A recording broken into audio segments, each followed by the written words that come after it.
आमर प्रिय जन्मभूमि भारतवर्ष जुगे जुगे केते वीरपुत्र कोଳରେ धरिछि। तेणु से वीर प्रसविनी भाव पृथ्वीर परिचित। कथारे कहती भारत माता जगत जीता। यही बरपुत्र मानक साहाय्य से जगत निजर विजय केतन उड़े विश्व वंदनीय होइछि। जो वीर सन्तान माने ये देशर सुनाम को जगत में खेलाई देइछन्ति सेमानक मध्य नेताजी सुभाष चंद्र बोस जणे। केवल आम देश में कहीं सारा पृथ्वी लोक मैंने नेताजी नाम डाकती। खाली वीरतरे नुहे निजर ज्ञान गरिमा समाजसेवा निस्वार्थपर देश सेवा और अपूर्व त्याग बल से जुग जुग धरी अमर हो रही और रे। तांकर कहानी आरंभ हुए 1897 मसीहा जनवरी 23 तारिख दिन कटक जिले में कदालिया नामक एक ग्राम में जन्मग्रहण करते। एबे से गाँटीर नाम सुबास ग्राम बोली कहउचंती। तांको बापांक नाम थिला जानकीनाथ बोस और माँ नाम थिला प्रभावती देवी। भगवान श्रीकृष्ण परी से थिले अष्टम गर्भर संतान। तांको बापा थिले जने जनाशुना वकील। से तांकर समस्त पिलामानंकु उच्च शिक्षा प्रदान करथिले। बापांक अपेक्षा माँ तांको पाखरे बसाई आम देशर वीरमानंकर कहानी कहती और पुराण शास्त्र अनेक कथा मध्य कहती। शिशु सुभाषक कअल मन में कहानी गुड़िक बहु प्रभाव भरी देइतिला। प्रथमे से इंग्रेज मानक द्वारा परिचालित एक विद्यालय नाम लिखाइतिले। मात्र किछि दिन पर तांको सेठी भल लागिला नाही। फल तांको नाम रेभेन्सा कॉलेजिएट विद्यालय लिखागला। सेठारे तांको पाठपढ़ा प्रति आग्रह देखि शिक्षक माने चकित हो जाइतिले। सेठारे से पढ़ुथिबा समय रोगी सेवा और समाज सेवा मध्य करुथिले। 1913 मसीह से रेभेन्सा कॉलेजिएट विद्यालय समग्र विश्वविद्यालय द्वितीय स्थान अधिकार कर प्रवेशिका परीक्षा उत्तीर्ण हेले। उच्च शिक्षा बापा तांको कलिकता पठाइदेले। कलिकता जीवा पूर्वर मन भितर देशप्रेमर मंजी अंकुरित हो सारी थाए। से खाली स्वाधीन भारतर स्वप्न देखुंती। कलिकता महानगरी में प्रेसिडेंसी कॉलेज नाम लिखाई एफए पढ़िले।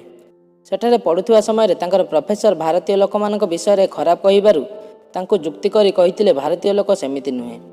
तापर किछि वर्ष पर 1918 मसीह बस यूनिवर्सिटी ऑफ कलिकतार स्कॉटिश चर्च कॉलेज रो बीए डिग्री पाइथिले। यापर से देश सेवा करने को चाहूले किंतु तांका बापांकर इच्छा थिला से गोटे भल चाकरी करंतु।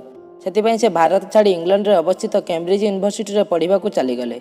सेठारे पढ़ा सरिया पर से इंडियन सिविल सर्विस परीक्षा दे 4th रैंक पाइथिले। एते भल चाकरी पाई मध्य से चाकरी करने को मना करथिले कारण से ब्रिटिश सरकार अधीन रही काम करने को चाहूनथिले। से भारतीय लोक मानक हृदय रे स्वाधीनतार आशा बढ़ाइबा पई गोटे न्यूज पेपर प्रिंट कले जार नाम थिला स्वराज। से समय बोसंगर चित्तरंजन साक्षात है। चित्तरंजन जे कि देशभक्त विषय भाषण दे लोक मानक मन में स्वाधीनता संग्राम आशा बढ़ाउतिले। सुभाषक काम देखिला परे तांको 1923 मसीह All India Youth Congress president कर दिगला।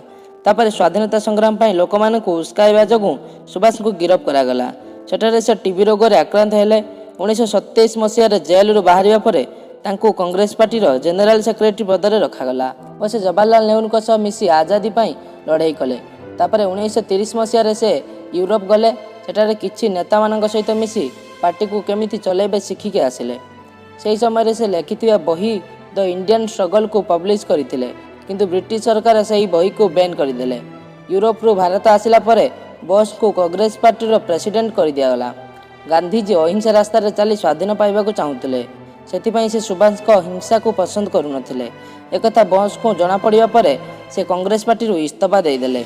यापर सुभाष चंद्र बोस पूरा दुनिया रे बुली प्रत्येक देश को जाई भारत को साहाय्य करने को कहले। एथिरे ब्रिटिश सरकार उपर प्रभाव बढ़िया लगिला।